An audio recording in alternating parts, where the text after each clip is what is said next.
সুপ্রিয় শিক্ষার্থীবৃন্দ, আসসালামু আলাইকুম। আশা করছি তোমরা সবাই খুব ভালো আছো। আলহামদুলিল্লাহ, আমিও ভালো আছি। বনশ্রী ন্যাশনাল আইডিয়াল স্কুল কর্তৃক আয়োজিত BNIS হোম স্কুল প্রোগ্রামে তোমাদের সবাইকে স্বাগত জানাচ্ছি। আমি সাবিনা ইয়াসমিন, সহকারী শিক্ষক বিজ্ঞান। শিক্ষার্থীরা, আজকে আমি দশম শ্রেণীর বিজ্ঞান বিষয়ের অধ্যায় 14 জীবন বাঁচাতে বিজ্ঞান এই অধ্যায়ের আজকের আলোচ্য বিষয় সহ দশম শ্রেণীর বিজ্ঞান বিষয়ের আজকে মোট 33 নম্বর ক্লাসটি অনুষ্ঠিত হচ্ছে। শিক্ষার্থীরা, আজকে এটা তোমাদের 33 নম্বর বিজ্ঞান বিষয়ের ক্লাস। আজকের আলোচ্য বিষয় খেয়াল করো শিক্ষার্থী, আজকের আলোচ্য বিষয়টা হলো ইসিজি। ইসিজি কি, এটা নিয়ে আমরা আজকে আলোচনা করব। গত 2-3 দিন আমি আলোচনা করেছি এক্স-রে, আলট্রাসোনোগ্রাম এবং সিটি স্ক্যান। আজকে সেই ধারাবাহিকতায় আজকে আলোচনা করব ইসিজি নিয়ে। তাহলে এসো মূল আলোচনায় চলে যাই। আজকে যে আলোচ্য বিষয় ইসিজি, প্রথম কথা যদি বলতে হয় ইসিজি, এই শব্দটা বলতে তুমি কি বুঝতে পারছো, অর্থাৎ ইসিজি বলতে তুমি কি বুঝো, তখন তুমি দেখো ইসিজি শব্দটার পুরা যে শব্দটার সংক্ষিপ্ত রূপ ইসিজি সেটা হলো ইলেকট্রোকার্ডিওগ্রাম। এই যে শব্দটা ইলেকট্রোকার্ডিওগ্রাম, এটার সংক্ষিপ্ত রূপটাই হচ্ছে ইসিজি, ইলেকট্রোকার্ডিওগ্রাম। এখন এই যে ইলেকট্রো মানে কি বলতো, এটা এক ধরনের বৈদ্যুতিক। ইলেকট্রো মানে কি, বৈদ্যুতিক, তাই না? বৈদ্যুতিক। আর কার্ডিও মানে কি, কার্ডিও মানে হলো হৃৎপিণ্ড, তাই না? হৃৎপিণ্ড। আর কার্ডিওগ্রাম, আর এই যে গ্রাম, এটার মানে হচ্ছে গ্রাফও বলা যায় এটাকে। এটার মানে হচ্ছে ইলেকট্রোকার্ডিওগ্রাম মানে হচ্ছে লেখচিত্র, গ্রাম মানে হচ্ছে লেখচিত্র। তাহলে এই যে সম্পূর্ণ কথাটা ইলেকট্রোকার্ডিওগ্রাম বলতে তুমি বুঝতে পারলে যে হৃৎপিণ্ডের বৈদ্যুতিক লেখচিত্র। তাহলে এই যে হৃৎপিণ্ডের বৈদ্যুতিক লেখচিত্র, এই জিনিসটা বলতে তুমি আসলে কি বুঝতে পারছো? এই যে আমাদের হৃৎপিণ্ডটা আছে, আমাদের হার্ট যেটাকে আমরা বলি, এটার আমরা কি জানি বলো তো? এটার 4টা প্রকোষ্ঠ আছে, তাই না? আমাদের হার্টে কিন্তু 4টা প্রকোষ্ঠ আছে, বাম অলিন্দ, ডান অলিন্দ, বাম নিলয় আর হচ্ছে ডান নিলয়। এই যে প্রকোষ্ঠগুলো, এই প্রকোষ্ঠের, অর্থাৎ আমি যদি এখানে একটা হার্টের সিম্বল আঁকি, তাহলে দেখো এই যে বাম অলিন্দ যেটা, এটা হচ্ছে বাম অলিন্দ।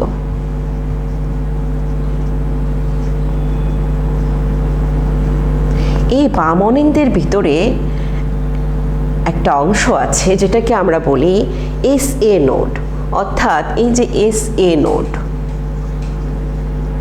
এই যে জিনিসটা আছে বাম অলিন্দের ভিতরে, যেটা এসে বলতে আমরা কি বুঝি? সাইনো অ্যান্ট্রিয়াল নোড, সাইনো অ্যান্ট্রিয়াল নোড। এই যে জিনিসটা আছে, এটার কারণে কিন্তু এখানে এক ধরনের বৈদ্যুতিক বৈদ্যুতিক উদ্দীপনার সৃষ্টি হয়। যেটা উদ্দীপনা মানে কি, এটা এক ধরনের বৈদ্যুতিক সিগন্যাল দেয়, এখানে এক ধরনের বৈদ্যুতিক উদ্দীপনার সৃষ্টি করে। আর এই বৈদ্যুতিক উদ্দীপনার কারণেই কিন্তু শিক্ষার্থী এই যে হার্টের যে মাংসপেশিগুলো আছে, এই মাংসপেশিগুলো তখন সংকোচন এবং প্রসারণ করতে পারে এই উদ্দীপনার কারণে। এই যে বৈদ্যুতিক উদ্দীপনার কারণে, এই বৈদ্যুতিক উদ্দীপনা কিন্তু বাইরের থেকে দেওয়া হচ্ছে না, এটা এই হার্টের ভিতরেই এই সাইনো অ্যান্ট্রিয়াল নোডের কারণে এখানে উৎপন্ন হচ্ছে, এবং এটার কারণেই কিন্তু এই হার্টের মাংসপেশিগুলো সংকোচন এবং প্রসারিত হচ্ছে, এবং যার কারণে কিন্তু রক্ত এই যে পাম্প প্রক্রিয়ার মাধ্যমে সারা শরীরে প্রবাহিত হচ্ছে। তাহলে এটার কারণেই কিন্তু মেইনলি রক্তটা সঞ্চালন হচ্ছে। এখন এই ইসিজিটা তাহলে কি কাজ করছে খেয়াল করো। ইসিজি হলো ইলেকট্রোকার্ডিওগ্রাম শব্দের সংক্ষিপ্ত রূপ। ইসিজি করে মানুষের হৃৎপিণ্ডের বৈদ্যুতিক এবং পেশিজনিত কাজকর্মগুলো পর্যবেক্ষণ করা যায়। তাহলে ইসিজির মাধ্যমে আমরা কি করতে পারি? ইসিজির মাধ্যমে আমাদের এই যে হৃৎপিণ্ডের বৈদ্যুতিক এবং পেশিজনিত যে কার্যক্রম এগুলোকে আমরা পর্যবেক্ষণ করতে পারি। আমরা জানি বাইরের কোনো উদ্দীপনা ছাড়াই হৃৎপিণ্ড ক্ষুদ্র বৈদ্যুতিক সংকেত তৈরি করে এবং এই সংকেত পেশির ভিতর ছড়িয়ে পড়ে, যার কারণে হৃদস্পন্দন হয়। ইসিজি যন্ত্র ব্যবহার করে আমরা হৃৎপিণ্ডের এই বৈদ্যুতিক সংকেতগুলো শনাক্ত করতে পারি। তাহলে শিক্ষার্থী, আমরা এই যে ইসিজি মেশিনটা তুমি দেখতে পাচ্ছ এখানে, এই মেশিনটা এটার সাথে কিন্তু অনেকগুলো তার লাগানো থাকে এবং এই তারের সাথে কতগুলো ইলেকট্রোড লাগানো থাকে, যে ইলেকট্রোডগুলো রোগীর শরীরের বিভিন্ন অংশে, 2 হাতে 2টো, 2 পায়ে 2টি এবং বুকের চারপাশ দিয়ে অর্থাৎ হার্টের চারপাশ দিয়ে 6টি এরকম লাগানো থাকে। এটার মাধ্যমে কিন্তু তার হার্টবিট অর্থাৎ এই যে পাম্পটা হচ্ছে হৃৎপিণ্ডের সংকোচন এবং প্রসারণ এবং পেশিজনিত এই সমস্যাগুলো কিন্তু পরিমাপ করা হয় যে এইগুলোর ঠিকঠাক আছে কিনা। এই পরিমাপ করে দেখো রিপোর্টটা বের হয়ে আসছে যন্ত্রটা দিয়ে, এটাকে আমরা বলছি ইসিজি মেশিন। আর এই রিপোর্টটা এটাই হচ্ছে ইসিজি রিপোর্ট। তাহলে ইসিজি যন্ত্র ব্যবহার করে আমরা হৃৎপিণ্ডের এই বৈদ্যুতিক সংকেতগুলো শনাক্ত করতে পারি।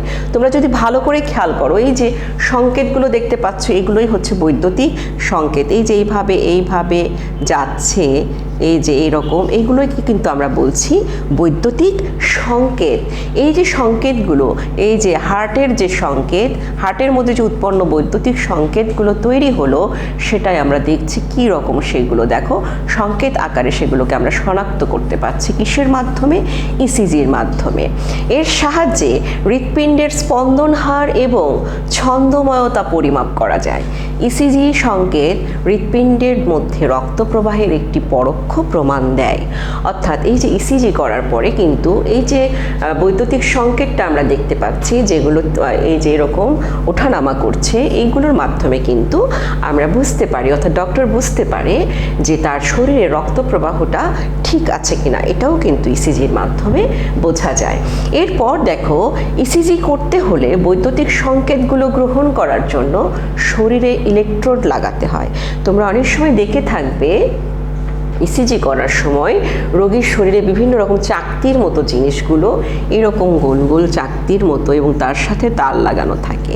এই জিনিসগুলো কিন্তু রোগীর শরীরে লাগানো থাকে, এটাকে আমরা বলছি ইলেকট্রোড। এই যে ইলেকট্রোডগুলো লাগানো থাকে, এই ইলেকট্রোডগুলো লাগানো থাকে 2 হাতে 2টি। কোথায় লাগানো থাকে কি একটু খেয়াল করো, 2 হাতে 2টি থাকে, 2 পায়ে 2টি থাকে এবং 6টি হৃৎপিণ্ডের অবস্থান সংলগ্ন বুকের ওপর লাগানো থাকে, অর্থাৎ হার্টের চারপাশ দিয়ে 6টা লাগানো থাকে। প্রত্যেকটি ইলেকট্রোড থেকে বৈদ্যুতিক সংকেতকে সংগ্রহ করা হয়। এই যে ইলেকট্রোডগুলো লাগানো থাকে, এই ইলেকট্রোড থেকে বৈদ্যুতিক সংকেতটাকে কি করা হয়? সংগ্রহ করা হয়। এই সংকেতগুলোকে যখন ছাপানো হয় তখন সেটাকে বলে ইলেকট্রোকার্ডিওগ্রাম।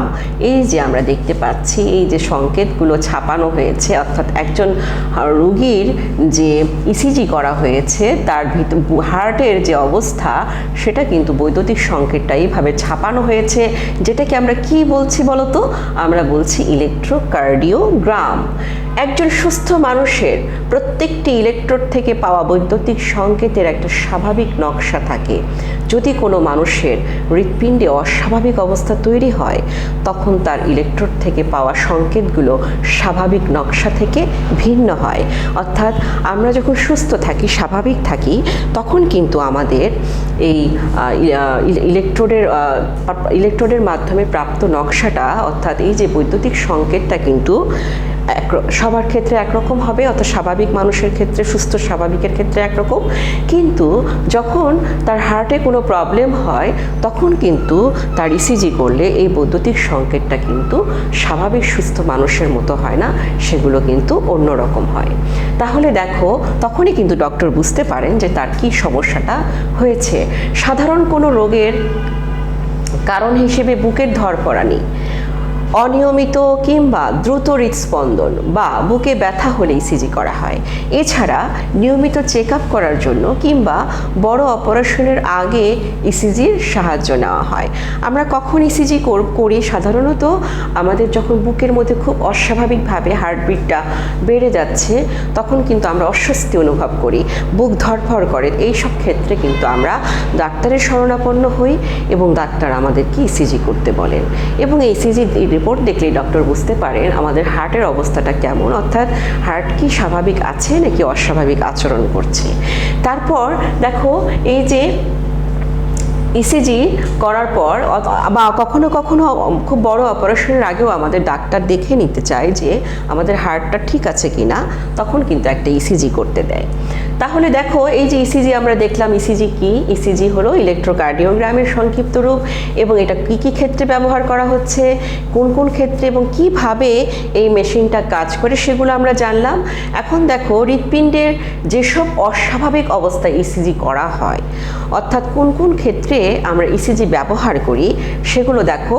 হৃৎপিণ্ডের যেসব অস্বাভাবিক স্পন্দন, অর্থাৎ স্পন্দনের হার বেশি বা কম হলে, খুব কম স্পন্দন হচ্ছে, অনেক স্লো হয়ে যাচ্ছে, সেই ক্ষেত্রেও করা হয়।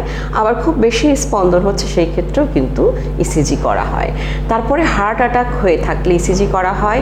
হৃৎপিণ্ডের আকার বড় হয়ে থাকলেও কিন্তু ইসিজি করা হয়।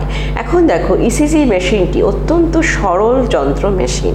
এটি ব্যবহার করে শরীরের ভেতরকার হৃৎপিণ্ডের অবস্থা অনেক গুরুত্বপূর্ণ তথ্য পাওয়া যায় একজন রোগীর চিকিৎসার জন্য, যেটা ব্যাপকভাবে ব্যবহার করা হয়।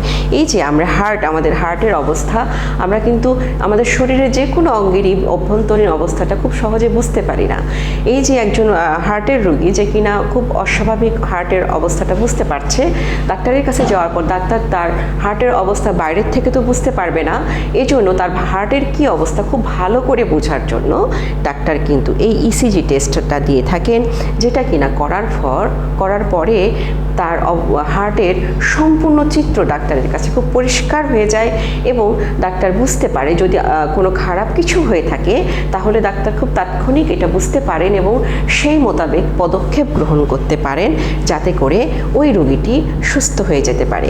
তাহলে এই যে ইসিজিটা কিন্তু খুব ভালো চিকিৎসা ক্ষেত্রে, কারণ এটা মানে হার্টের অবস্থাটা খুব ভালো করে বুঝতে পারার জন্য এবং রোগ নির্ধারণের জন্য এবং তাৎক্ষণিক চিকিৎসার জন্য খুবই গুরুত্বপূর্ণ একটা পদ্ধতি। তাহলে তোমরা আজকে বুঝতে পারলে ইসিজি কি এবং এর ব্যবহার কি এবং এই কিভাবে ইসিজিটা করা হয়। আজকের আলোচ্য বিষয় থেকে শিক্ষার্থী, আমি তোমাদের একটা বাড়ির কাজ নির্ধারণ করেছি। দেখো, বাড়ির কাজ নম্বর 33, খুব অল্প বাড়ির কাজ দিয়েছি। ইসিজি কি এবং ইসিজির ব্যবহার লিখো, অর্থাৎ কোন কোন ক্ষেত্রে আমরা ইসিজি ব্যবহার করে থাকি সেটা লিখবে। আর এই যে ইসিজি কি, তোমরা এতটুকু লিখলেই হবে, ইসিজির প্রথম 2টা লাইন লিখলেই কিন্তু ইসিজিটা হয়ে যাবে। তাহলে শিক্ষার্থী, এই বাড়ির কাজটা করে তোমরা প্রত্যেক রবিবার সকাল 8টা থেকে বিকাল 4টার মধ্যে তোমাদের আমাদের স্কুলে পাঠিয়ে দিবে এই বাড়ির কাজগুলো। তোমাদের অভিভাবকের মাধ্যমে আমরা এবার বাড়ির কাজগুলো দেখব, এবং এটাতে কিন্তু আমরা নম্বর প্রদান করছি শিক্ষার্থী, যে নম্বর তোমাদের সিটি ডায়েরি এবং শৃঙ্খলা নম্বর হিসেবে বার্ষিক পরীক্ষায় যোগ হবে। এরপর অন্য কোনো টপিক নিয়ে তোমাদের সামনে আবার উপস্থিত হব। সেই পর্যন্ত তোমরা সুস্থ থেকো, ভালো থেকো। আল্লাহ হাফেজ।